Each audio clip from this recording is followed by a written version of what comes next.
வணக்கம், இது உங்கள் தினக்கதிர். ஆளும் திமுக அரசுக்கு எதிராக பாஜக மாநில தலைவர் கே. அண்ணாமலை கோவை காளப்பட்டி அருகே உள்ள தனது இல்லத்தின் முன்பு வெள்ளிக்கிழமை சவுக்கடி கொடுத்து அதிரடி போராட்டம் நடத்தினார்.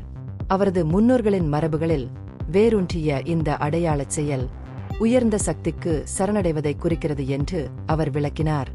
அண்ணாமலையின் கூற்றுப்படி தமிழில் சட்டையடி என்று குறிப்பிடப்படும் இந்த எதிர்ப்பு வடிவம் ஆழ்ந்த சிந்தனைக்கு பிறகு மற்றும் தெய்வீக சக்திகளுக்கு ஒரு பிரசாதமாக மேற்கொள்ளப்பட்டது. பாஜக தொண்டர்கள் மற்றும் தலைவர்கள் தங்கள் முயற்சிகளை தீவிரப்படுத்த வேண்டும் என்று அவர் வலியுறுத்தினார்.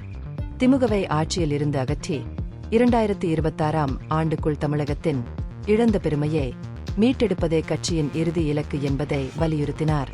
சென்னை அண்ணா பல்கலைக்கழக வளாகத்தில் மாணவி ஒருவர் பாலியல் வன்கொடுமைக்கு ஆளானதை கண்டித்து தமிழகத்தில் அதிகரித்து வரும் தீய சக்திகளுக்கு எதிராக 6 முறை சவுக்கால் அடிப்பதாக அண்ணாமலை வியாழக்கிழமை அறிவித்தார்.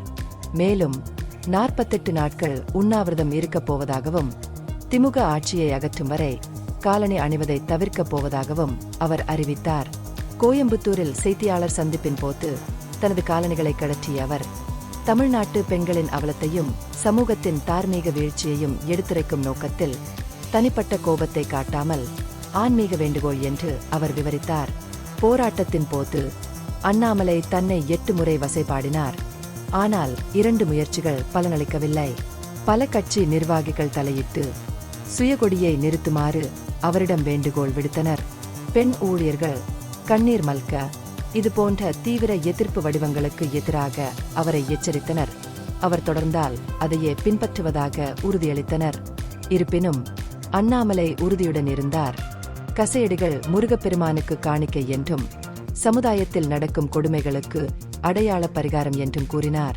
பாதிக்கப்பட்டவரின் அடையாளத்தை வெளிப்படுத்திய ஏஆரை வெளிப்படுத்தியதன் மூலம் பாலியல் வன்கொடுமை வழக்கை தமிழ்நாடு காவல்துறை தவறாக கையாண்டதாகவும் அண்ணாமலை விமர்சித்தார். கசிவுக்கு தொழில்நுட்ப கோளாறே காரணம் என்று சென்னை நகர காவல் ஆணையர் ஏ. அருண் அளித்த விளக்கத்தை கண்டித்த அவர் சர்வரில் சேமிக்கப்பட்டுள்ள ஏஆரை எப்படி கவனக்குறைவாக அணுக முடியும் என்று கேள்வி எழுப்பினார். பாதிக்கப்பட்டவரின் தனியுரிமையை பாதுகாப்பதில் காவல்துறை அலட்சியமாக இருப்பதாக குற்றம் சாட்டிய அவர் இந்த மீறலுக்கு பொறுப்பு கூற வேண்டும் என்று கோரினார். அண்ணாமலை தனது உரையில் அனைத்து மேடைகளிலும் திமுகவை அம்பலப்படுத்துவேன் என்று சபதம் செய்தார். தமிழகத்தில் பெண்களுக்கு எதிராக அதிகரித்து வரும் குற்றங்களை எதிர்த்து கூட்டு நடவடிக்கை எடுக்க வேண்டும் என்று அழைப்பு விடுத்தார். திமுக ஆட்சியை விட்டு விலகும் வரை தனது மரபுக்கு மாறான போராட்டத்திற்கு தனது உறுதிப்பாட்டை மீண்டும் வலியுறுத்தினார். அவரது வியத்தகு செய்கை கட்சி உறுப்பினர்களிடமிருந்து ஆதரவையும் அக்கறையையும் ஈர்த்தது.